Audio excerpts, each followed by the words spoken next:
Coming up on Bridge City News, the New Democrats will form a majority government in BC after Saturday's provincial election. A local restaurant owner celebrates his birthday with a community fundraiser. And Catholics react to Pope Francis endorsing same-sex civil unions. Your nation, your province, your southern Alberta. From the heart of Lethbridge, it's Bridge City News Weekend Edition. Thank you for joining us.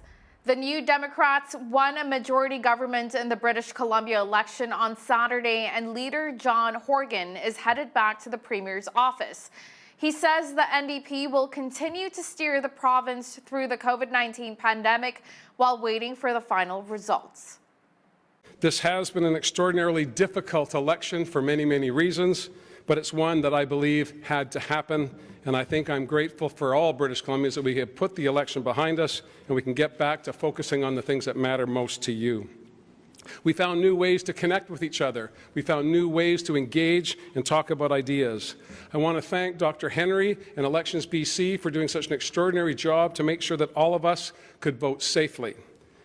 To Andrew Wilkinson and Sonia Firstino, I want to thank you for a spirited campaign where you put forward ideas and allowed British Columbians to make clear choices. I want to make sure that government works for you each and every day. That is my passion, that is my calling, that's why I get up every morning. And I'm grateful for the returns of ballots tonight and the final count that's yet to come to give the opportunity to me and my colleagues to continue that work on your behalf. To all of the British Columbians who voted, thank you. It's critical to who we are as a society that people get out and vote, and they have done so, whether it was in an advance poll, whether from a telephone from a long-term care facility, whether by post, or whether in the full election day today. We should all be proud of each other for standing by that core function of our democracy. A local restaurant owner wants to celebrate his birthday by giving back. Amir Afar held a fundraiser where attendees got a taste of Lebanon this afternoon. Take a look. We are supporting Lebanon as part of the efforts that we have in that country to help people that have suffered, from this explosion 2 months ago. And Amir is from Lebanon, and so we are just friends that we met recently.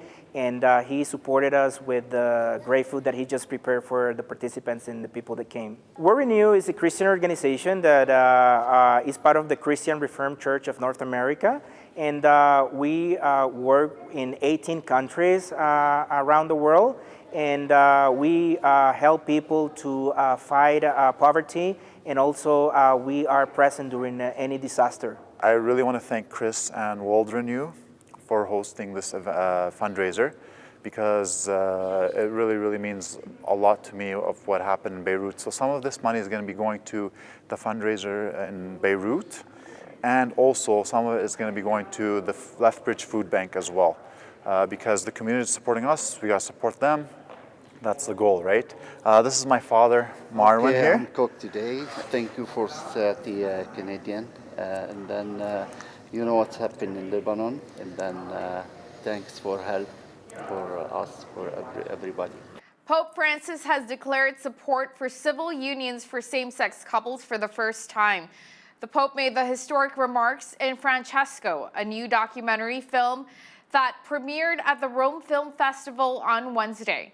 Now Catholics react to the Pope's endorsement of same-sex civil unions. We shouldn't be excluding people. We should accept other people's views when it might not impact us directly, but that it means a lot to them. And I'm glad to be part of a world that's becoming more and more accepting of different lifestyles and people's choices, and hope that other people will be open to the same and at least consider it, if not accept it themselves. He's the people's pope, and people nowadays, they want him to come out and, affirm what everybody has been wanting him to say for quite some time.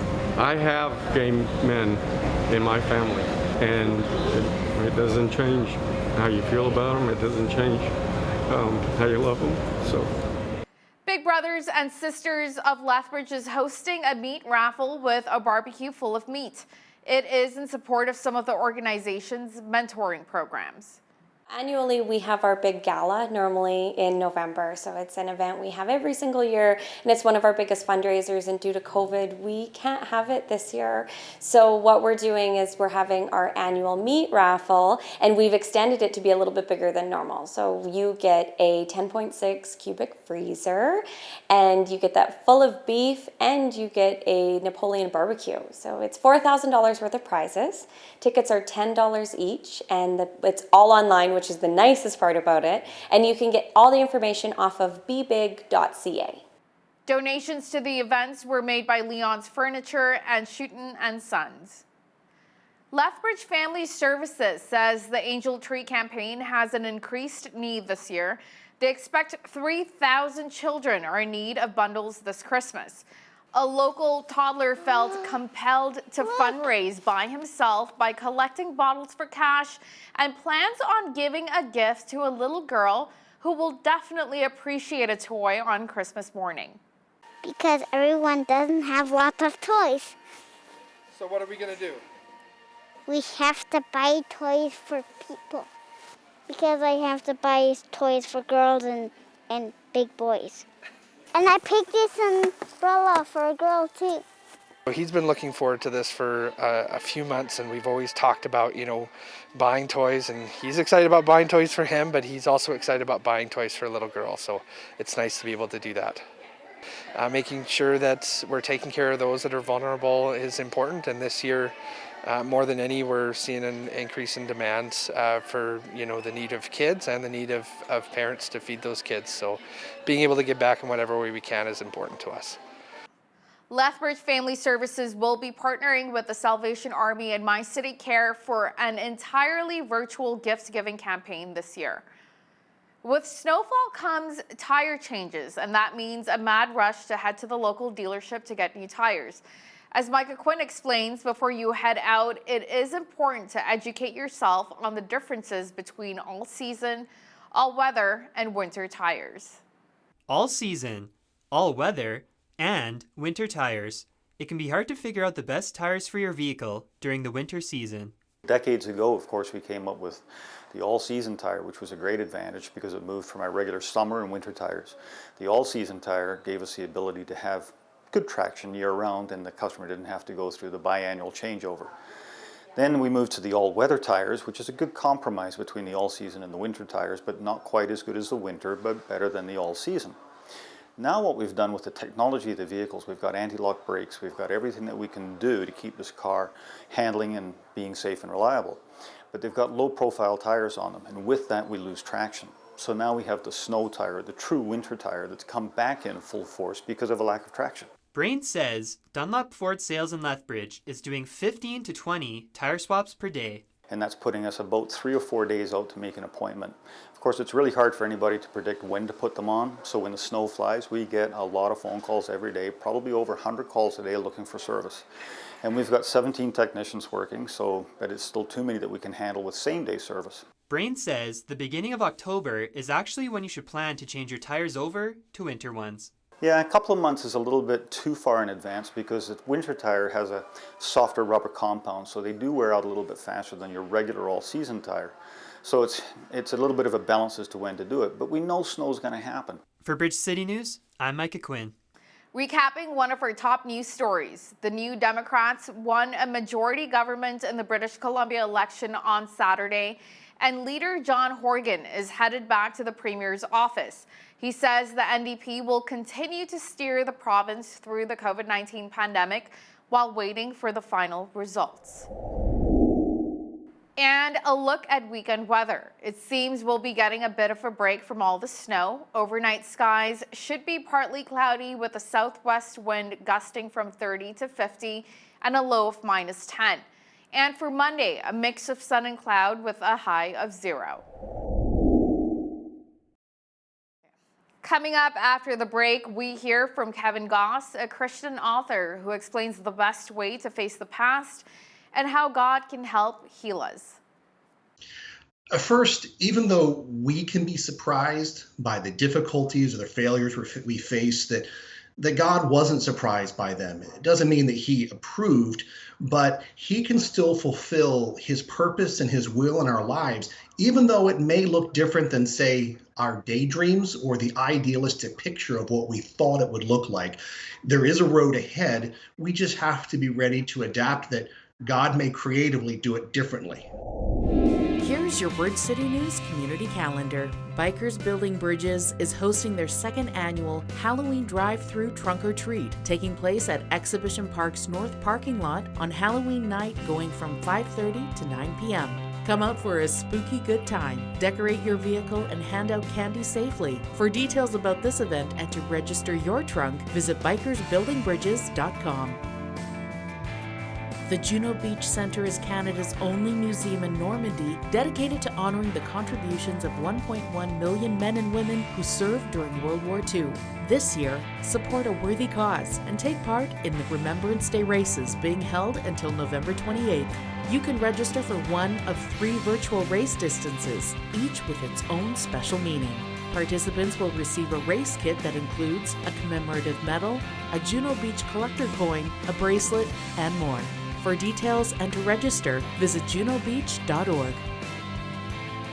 Bring your lunch and enjoy beautiful live music at the same time. Come out November 6th to the first Friday Lunch and Listen concert series featuring performances by the University of Lethbridge Conservatory of Music in Cass's Community Room beginning 12:15 p.m. and ending at 1. First Friday events are an initiative brought to you by the Heart of Our City Committee. For a full listing of upcoming events, visit firstfridaylethbridge.com.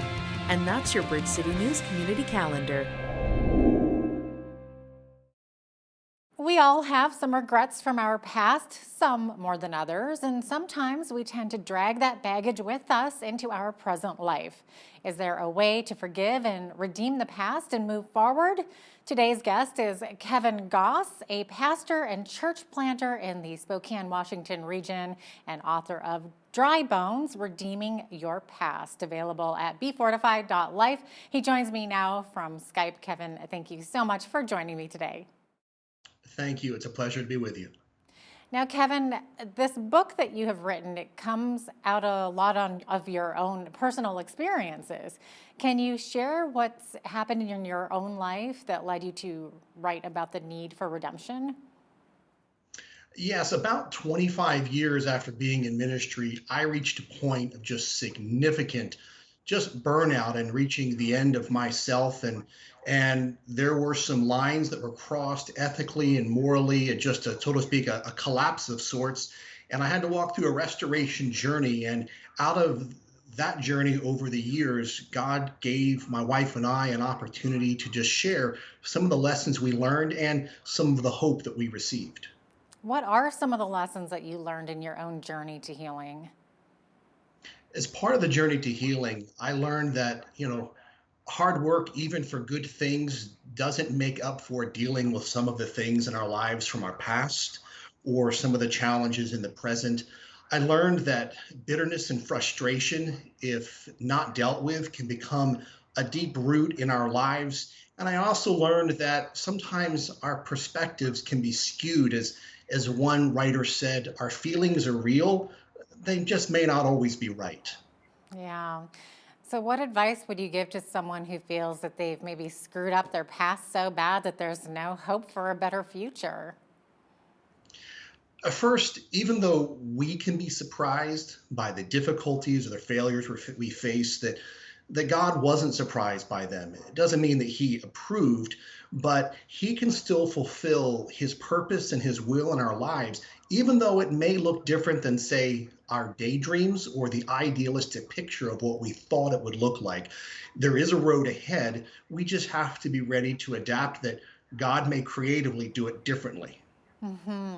Now, in your book, you break down 3 things, like into 3 different sections: glory days, regrets over missed opportunities, and healing from past pain. So why these 3? As we walk the journey, God made it clear to us that these are 3 overarching themes that touch us throughout our lives.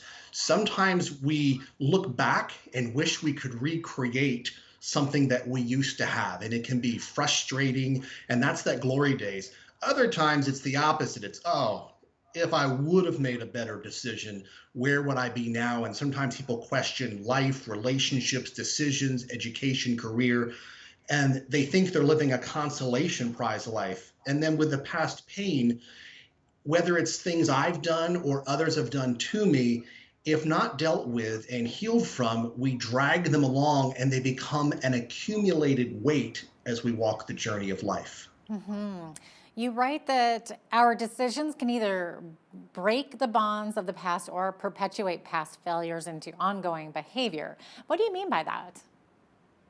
Well, you know, when God was talking to the prophet Jeremiah, he told him that he was going to have to sift the precious from the vile. So God places precious things in our life, yet these other factors, if not dealt with, become like a polluting influence. And so my decisions can either reinforce what is polluting my life, or they can move me in a path of obedience, restoring, and new hope in moving forward. So there's this sense that we have to recognize that I'm either going to perpetuate the past or I'm going to learn something new and a new perspective that can take me forward.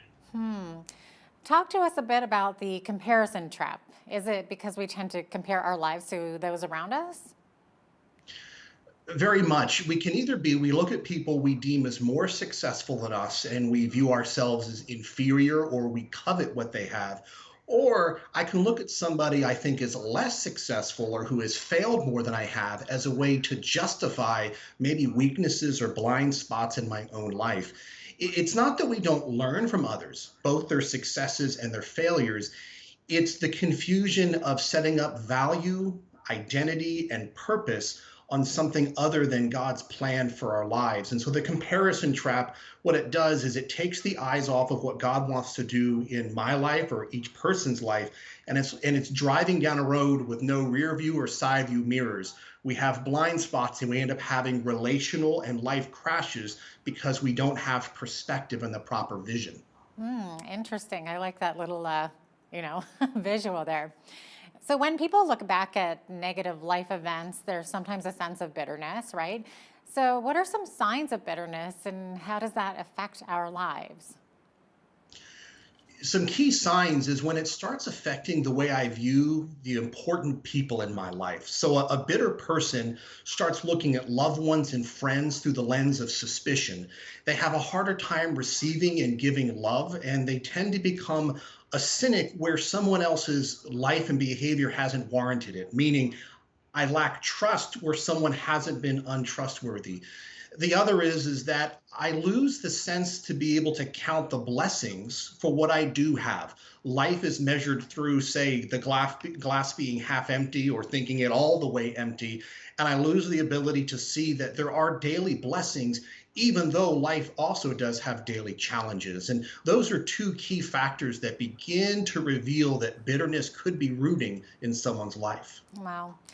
You say that when our past needs redeeming, we try to fix people around us rather than working on ourselves. Unfortunately, I heard one speaker say it this way: I love what the Bible says about others. I'm just not crazy about what it says about me. And one of the diverting tactics can sometimes be that if I can fix or control the world around me, I can feel better about myself, but I might be missing the point that there's things that God has to do within me. Sometimes we want to be the teacher when there are moments that God says we need to be the student, and understanding the place we are in our life and accepting that there's things we need to learn and to grow in is key to having our past redeemed. Wow. And these are all things that you personally have experienced coming through all of this? Yes, I spent a quarter of a century being primarily in the positions of leadership, people coming to me, expecting me to have the answers. And I went through a journey over years where God then placed me in positions of submission, of subordinate roles, where there was much for me to learn, almost like a shift in the middle of my life. And I began to see that many of the things that frustrated me had more to do with God needing to clear my perspective, deal with some things in my past, and give me fresh opportunities to move forward. So yes, all of these I had to walk through personally. Yeah.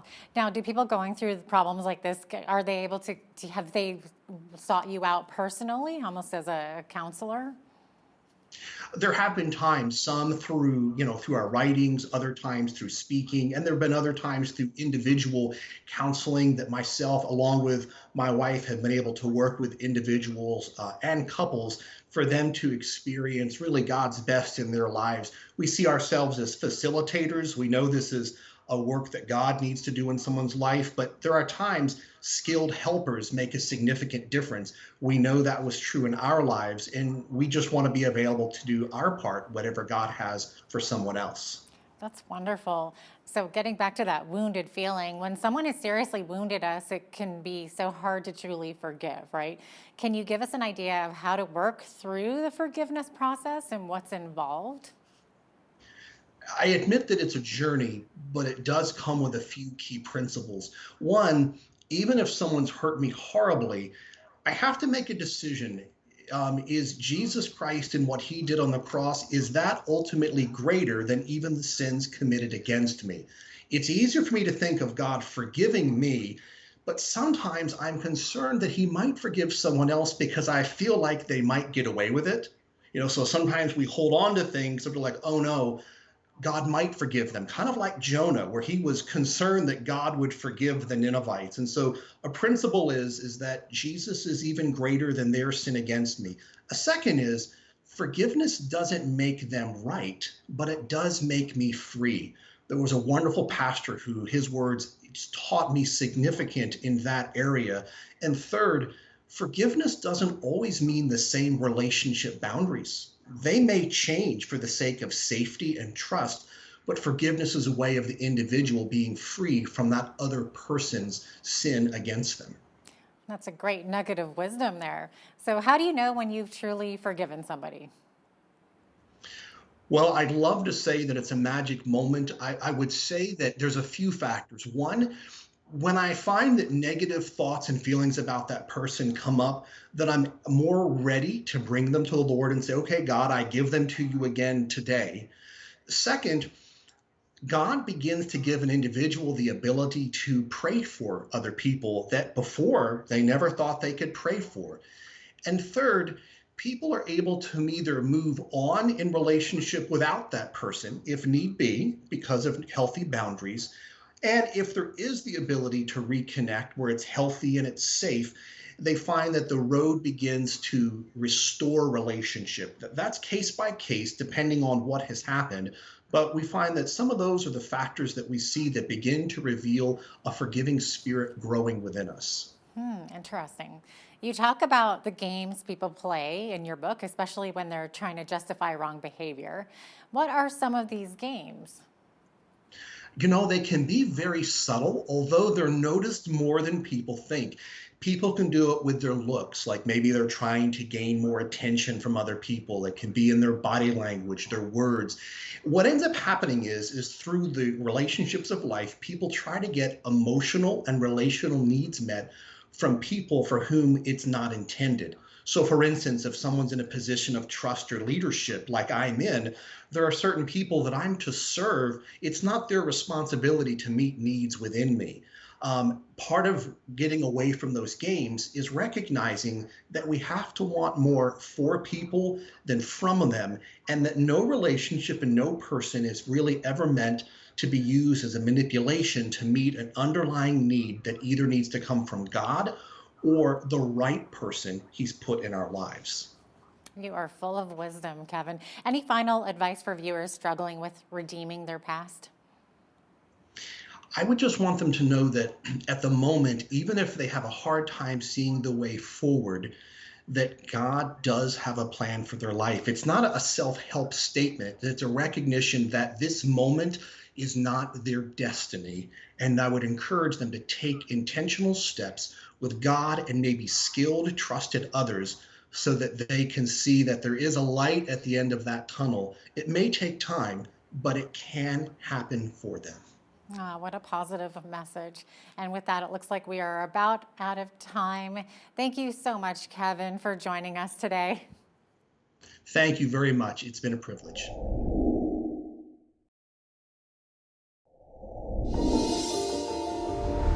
You really like him, don't you? Yeah. Let's just skip. This girl's a genius. I'm counting on you to keep these guys focused. And I don't want to hear anything about girls and parties. Do you like to stay? I think that I should. Even if it's just for a moment. Oh, God. Where do I go from here?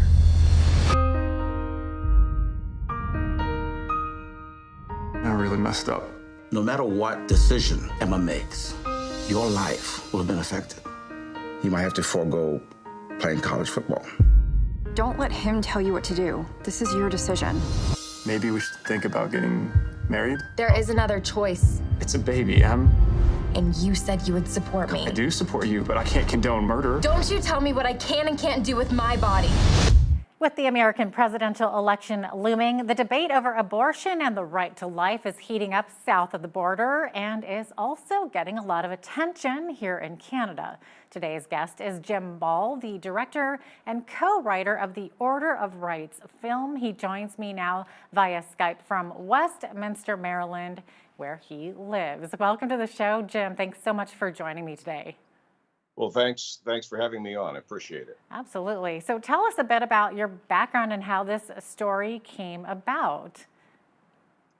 Well, my background is I grew up Catholic. My dad was the first pro-life advocate I ever knew, and I thought he was crazy at the time.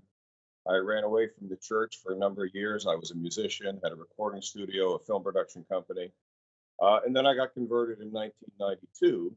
And I became a priest when I went to the pro-life march, and someone walked up to me and asked me if I was a priest, and I'd been thinking about it. So I gave up everything that I was doing, film, music, recording studio and stuff like that, went to seminary. But a few years later, I started thinking about making films again. But instead of making secular films, I made faith-based films. That's the short story. That's the short story. Yeah, just like that. You just gave up all your life and became a priest. Yeah. So did your personal beliefs influence your decision to participate in this film that addresses such a controversial issue? Absolutely. 100%. I mean, I wrote the film based on a series of sermon that I preach usually about once a year on the 4th of July, which is Independence Day in our country. And I always talk about how the preamble to the Declaration has a phrase, the life, liberty, pursuit of happiness, which I say is not just a nice alliterative phrase, but it's the actual way that you determine how rights are determined. And people said to me, I never knew that before. I'm pro-life, but I didn't understand that. And so I figured, how do I make a movie based on a sermon without being preachy and didactic? So I thought, well, let's make it a courtroom drama. Interesting. Okay, so why another pro-life film? So what's different about this one? Well, we've seen a number of good pro-life films. This one basically deals with a couple things. One is the philosophical and theological moral framework, which is how we do our jurisprudence, our law here. And so it has the reasoning and rationale behind it, of course, in a script that is a story, but at the same time, it has information that a lot of people have never heard, including people who are pro-life and or Christians. Second is a lot of people really point out that this film deals with the father's rights in this issue as well. And a lot of times the men have been kind of pushed to the side saying, you don't have a right to talk about this because you're not the one bearing children. And of course, I've dealt with a lot of people over the years as a priest, and ministry who have had abortions and know that it's not just affected, of course, the baby, but also the mother, but also the father. The fathers go through a lot of guilt, and there's a lot of wounding there that needs to be healed. So, and since I'm a man, I wrote it from a male perspective in that way. Wow, are you getting a lot more sort of male audience because of it, or sort of people saying, hey, I never thought of it that way, or anything like that? We have. One of our people showed just the trailer at a convocation at Liberty University in Virginia. And he said a young man walked up to him and was just weeping. He was a Christian. He said, but this was my story. Just seeing the trailer let me, he said he just got touched by it. So they ended up praying for him for like half an hour or something like that. Wow. So we believe that, it certainly I mean, it doesn't just affect the baby, it affects the parents, it even has a spiritual effect on the children, other children as well at times. We've had people that were dealing with stuff, we prayed for them and did like a ministry to them, and children were set free of things. So we understand that there's a lot of spiritual implication in this as well. Interesting. Now, can you discuss the relevance of the film today? Well, we couldn't have put it out at a more interesting time. I mean, in our country right now, we have a Supreme Court justice who's been nominated, who is a devout Catholic. She has 7 children. 2 of them are adopted, and she's been put up as a Supreme Court justice, and she is completely on the other side of moral issues as her predecessor was. And so there's a lot of fight and warfare going on over that. And so it couldn't be timed better as far as what's going on. I mean, there really is divide in our country. I told you off screen that I live about 15 miles south of Gettysburg, and Gettysburg was a site of, one of the sites of the Civil War in the 1800s. What the main moral issue was, human rights issue was slavery. And I believe the main human rights issue today is abortion, because a child is being deprived of its right to life. And so we're in the middle of a significant historical time, in my opinion. Interesting. Now, as of course, you mentioned the American Supreme Court confirmation hearings for Judge Amy Coney Barrett has the pro-choice movement concerned, right? So do you think that there's a reason for concern? I mean, the Supreme Court justice only upholds the law and doesn't actually change laws. So are people thinking that she's going to have some sort of influence over changing the laws on Roe v. Wade? What's your perspective as to where America is headed on all of this? Well, first of all, I just want to point out one thing. Roe v. Wade could be overturned. If it's overturned, that does not eliminate abortion in our country. Basically, what could happen is it goes back to the states. But she is an originalist. She believes in interpreting the Constitution as it was written and intended to be understood. And so a lot of people on the other side believe that the law should be used you should manipulate it to achieve goals. And so she certainly is a threat to her opposition. There's no question about that. Will she hear another court case on Roe v. Wade? We don't know. But she certainly is not someone who's going to do what we call judicial activism. In other words, try to change laws from the bench. Why is sanctity of life such an important issue to you? Well, first off, I'm a Christian, and I believe that man is made in the image and likeness of God, and I believe that the value of human life is the first order of rights. For instance, life, liberty, pursuit of happiness. The Declaration says that those are God-given. They're not given by government. Those rights are given by God, and government's job is to protect those rights, not to convey those rights, if you will. So life is the preeminent right. And so basically in other words, my right to pursuit of happiness, which might be my way of life. Okay, I'm allowed to pick the job I want. I'm allowed to, pick my career, but I can't do something that interferes with another superior right. For instance, in the slavery, in the abolition movement, basically the argument was that slaves weren't fully human, and therefore the slave owners could exercise their right to pursuit of happiness because they weren't subjecting another human being, taking away their rights. Well, of course, the argument was that slaves were fully human beings. The same thing started in this country with babies, saying it's not really a person in the womb, and therefore the mother's right to choose, which comes under pursuit of happiness, she can choose to have an abortion. Our argument is certainly you can choose to do what you want with your life, but you cannot take away a child's right to live because it suits you, even if it's inconvenient. We understand there are lots of tragic things that happen, but I also know many people that are conceived and raped that did not get aborted, and they're valuable human beings. Even though their beginning was not great, they would tell you, I am awfully glad that my mother chose to keep me. So we believe that God, the image of God is in man. I have no right to murder another human being, to kill them, and it is murder. Now, we don't just so you know, in this film, we put forth the pro-choice arguments exactly the way they're made. We do not treat them unkindly.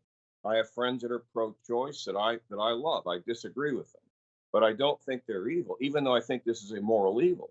So we did not want to convey them, just make them evil people, and just write a kind of, just make a straw man. We wrote what they actually say, but we also wrote what our position is, and at least when people see it, they can't unhear the argument. What was the most difficult aspect of this film for you? Every part. We've had spiritual warfare going on with this almost every phase of the way. As soon as we started to, we did a kickoff banquet for some people who were giving some money for it. I got drastically sick for about 2 months straight. It was like COVID for 2 months. I couldn't stop coughing, and I was exhausted.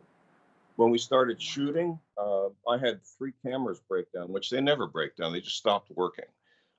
Step by step, it's been like that. People getting sick in unusual ways. I don't think that everything bad happens is warfare, but I also know when there is spiritual warfare. Interesting. So what did you learn from this movie that surprised you? That's a good question. I've been involved in the pro-life movement as a priest. I'm in the Charismatic Episcopal Church, which is was formed in the pro-life movement. I've been down to Washington, D.C. and prayed almost every year before the Supreme Court. And when we're praying there, we're praying, and there are protesters protesting us who are shouting, all kinds of vile things. They'll assault us physically. So we're not unaware of the warfare aspect of it. But with that said, making the movie, it was sort of another layer. I've done exorcisms. I've done a lot of stuff like that before, but seeing a level of malevolence in the spiritual realm it's a little, it actually surprised me, because I thought I would know what it was like, and it got even harder than I thought. Oh my gosh, that's fascinating.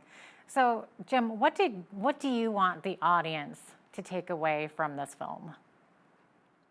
Well, for those who are pro-life, I want them to, a lot of them have never had a good way to argue their position. So I want to at least arm them with that. But I'm hoping to reach the people in the middle. There are a lot of people that are not pro-choice or not pro-life. They'd rather not think about it. And I think that's where the battle is always. The people just do their jobs. They're decent people. They don't want to think about moral or political issues. But I would hope that a lot of them would look at this and say, actually, I need to be involved in this. Every great movement has had for instance, the abolition movement wasn't that big, but the people were determined.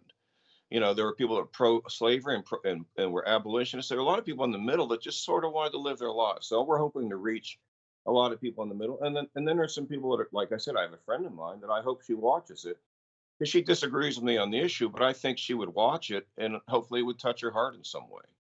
And finally, Jim, how and where can people watch the movie? They can watch it or rent it or buy it on Amazon Prime, on iTunes, on Google Play / YouTube, and on Vudu. All right. And there's a website too, right? orderofrightsmovie.com. That's exactly right. Is there a link there to it as well, or a trailer? There's a trailer on there on orderofrightsmovie.com, and there are also the icons of the different platforms. If you press on the Amazon button, it'll take you right to the site and to the movie itself. Excellent. Well, it looks like we are about out of time here, but Jim Ball, director and co-writer of the Order of Rights film, thank you so much for joining me today. It's a pleasure. And thank you for having me. There is so much going on in our country right now with the second wave of COVID-19, the recent throne speech, and the changing of leadership in the Conservative Party, with Aaron O'Toole taking over from Andrew Scheer. To help sort out many of these big events happening in Canada today is John Robson, a columnist with the National Post, who joins me now from Ottawa. Welcome back to BCN, John. Good to be here. Now, John, let's start off talking about the throne speech. The Liberal Party is promising to create another 1 million jobs. They've also changed their minds about winding down the federal wage subsidy and to build a national childcare program. Now, is this a lot of just pomp and ceremony, a lot of talk, or do you think any of these things will actually happen? Well, there is a third possibility. which is that they really intend for it to happen, but they don't know how to do it. And that one should never be ruled out. I mean, obviously, Justin Trudeau and his colleagues are not hampered by doubt about their own marvelousness when it comes both to their morals and to their proficiency in designing and executing programs. And they say they're going to create 1 million jobs. They almost certainly think they will create 1 million jobs. Though I always wonder in these situations, well, if you knew how to do that, why didn't you do it 2-3 years ago? I mean, hey, great, you can create jobs. There are unemployed people. Let's do this. But, you know, they have a computer program that says if you do this, you'll have 1 million jobs. And then they'll do it. And then they'll run it through the computer program a second time and say, well, the computer says we created 1 million jobs. And you'll say, well, you actually just ran the same simulation twice. They're like, what? But they do think they can do this stuff. You know, they think they can give us all childcare. They think they can conjure money out of thin air. So they really do mean it. And they don't spend a lot of time looking back at what they said in the past they were going to do and asking, gee, how did that turn out? Because that, I mean, that might prove discouraging, but they don't discourage easily. So I'm sure they intend to do it. And they think they can spend indefinitely. You know, oh, well, low interest rates is not a problem. So we can keep handing out wage subsidies and so on. We can spend money on anything. You know, during the summer, the Prime Minister was announcing $1 billion in spending a day or so, it felt. And there was never any sense that, okay, maybe we'll take a day off here because that's a lot of money. It was always, what else can we do for nothing but numbers in a ledger? I mean, what's a number in a ledger? That costs us nothing. Whereas you get all this good stuff and then you vote for us. So yeah, I imagine they really will try and do a lot of this, but I don't think we're going to see a lot of results, but not because they didn't mean it. The throne speech did nothing to address climate change, economic inequality, and systemic racism due to the COVID-19 pandemic. Do you think this maybe hurt the Liberals and Justin Trudeau? I don't think so. You see, one of the problems is that all these guys really know how to do now, guys and gals, is give a campaign speech. Everything they give is fundamentally the stump speech. And so right now it's like, oh, polls say people are worried about COVID, so you talk about COVID. It doesn't have any real impact on your agenda. The idea that the throne speech would be a sober way of alerting legislators to what the executive was going to be sending down the pipe so that they could give a reasonable, informed response to it is long gone. I'm actually having an interesting debate with people on Twitter over, there's a requirement in our Constitution that says the Commons cannot appropriate money for any purpose that is not first outlined by a message from the Governor General in that session. And some people are saying that just means every bill has to have a little note from the Governor General saying, please spend this money, which is so that private members' bills can't spend money. But I say the throne speech needs to contain fairly specific undertakings that the MPs can then think about. But it's all just sort of feel-good stuff. And if Trudeau wakes up tomorrow morning and decides he needs a Green New Deal, he'll put one through Parliament without regard for it having been in the throne speech. So it's really not very useful. It doesn't tell us what the government really thinks it should do. It just tells us what the government thinks we think it should do. And that makes it, there's a lot of sound and fury, but signifying far too little. I've seen British throne speeches from decades ago that were very dry and sober. The government will introduce a bill to regulate shipping, and it will do the following things. You know, the government will, and quite dry and detailed, and then legislators could check this off as they went through the year, as opposed to, we will save you all from purple dragons, whatever they may be. Now, the Conservatives were not impressed and were not willing to support the throne speech, John. Deputy Party Leader Candice Bergen says she wanted to see more help for Canadians who are falling through the cracks of the pandemic aid programs, including single moms, oil workers, and fishermen. Yeah, so the Liberals say they're going to spend, billions of dollars on every person who they can find, and the Conservatives say, hey, here are some people you missed, spend more, which it makes you wonder why you have a Conservative Party. Why not just have another Liberal Party? Because it's astonishing the extent to which the Conservatives have bought into the government can do everything, and it has a magic money tree view, which, again, I guess pollsters tell them this poll as well. Don't go telling people there's no free lunch. They won't like you. And there's nothing to be gained in this world or the next by telling people the truth and hoping that they're willing to meet you halfway. And again, you look at the press releases that come from any of the opposition parties, and you think to yourself, they wrote that ahead of time, didn't they? And then they just tweaked it a little and put it out. You don't have to ask yourself, what Conservatives weren't going to say, hey, that was a great throne speech, nor are they going to say we have too much government. So they're going to complain that the handouts weren't tailored in quite the right way to quite the right people, including our constituents, who should have even more money from the public treasury. So that's politics for you these days. Now let's talk about Canada's debt, which is around $1 trillion. You talk about that money tree here. We have a deficit of over $343 billion. With all of the spending going on, will we ever get back to black? Will we ever get the spending under control, John? It doesn't seem very likely. I mean, as you may remember, last time we elected the Conservatives, they went and ran a $50 billion deficit and told us that deficits stimulate the economy, which they'd spent decades telling us they didn't. And then suddenly it was like, hey, we could buy votes with this. And then they lost the election. So I guess they weren't good at it.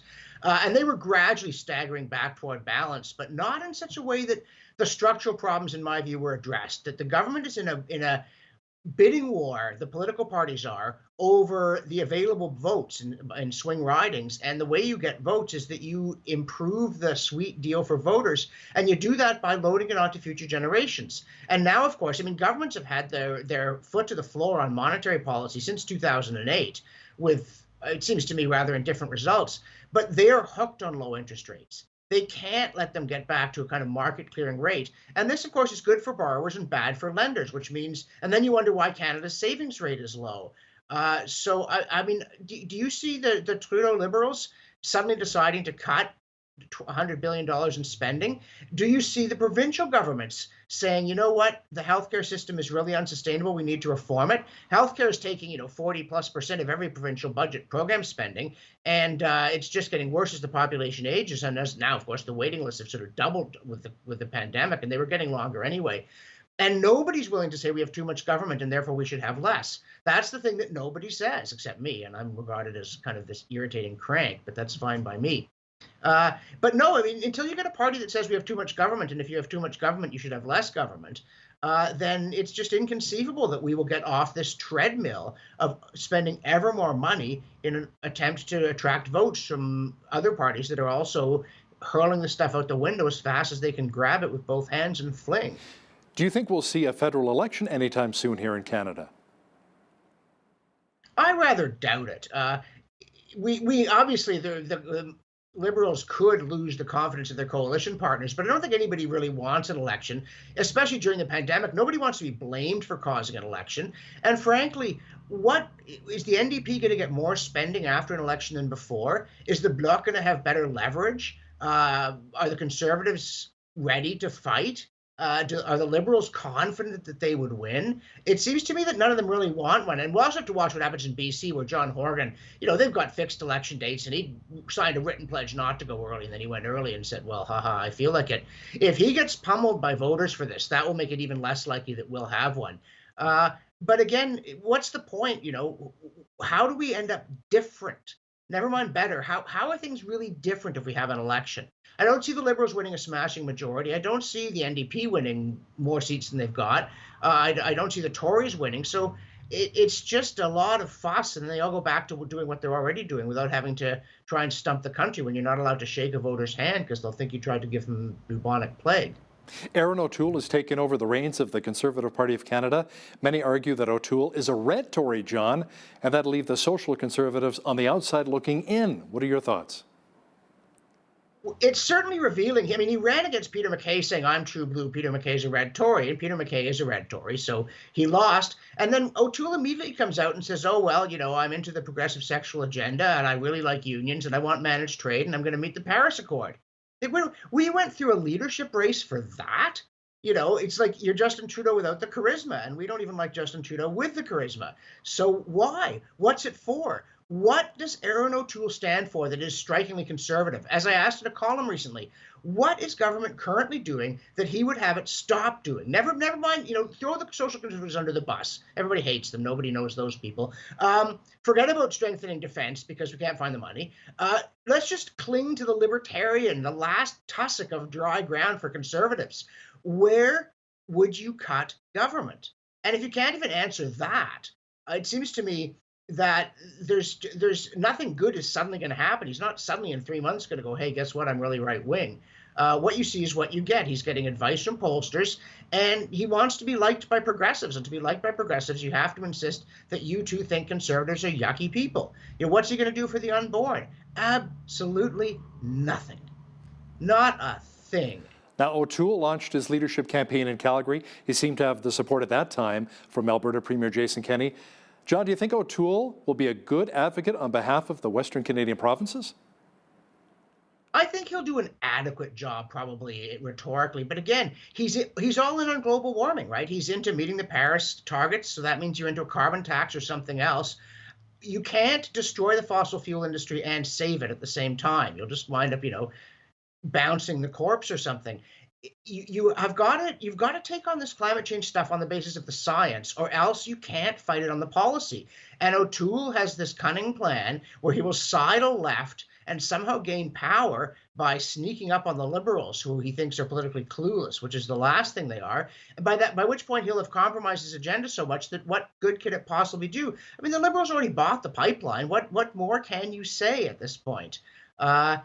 It's just so odd to me that so many people go into politics as conservatives in order to make sure that no conservative option is ever actually presented to voters. And it looks as though Aaron O'Toole is another one of that crowd. Your tie's the wrong color, sir. It ought to be red. And that's just about all there is to it. I guess maybe if O'Toole does become prime minister one day, he can always say, Bill C-48, C-69, they're gone.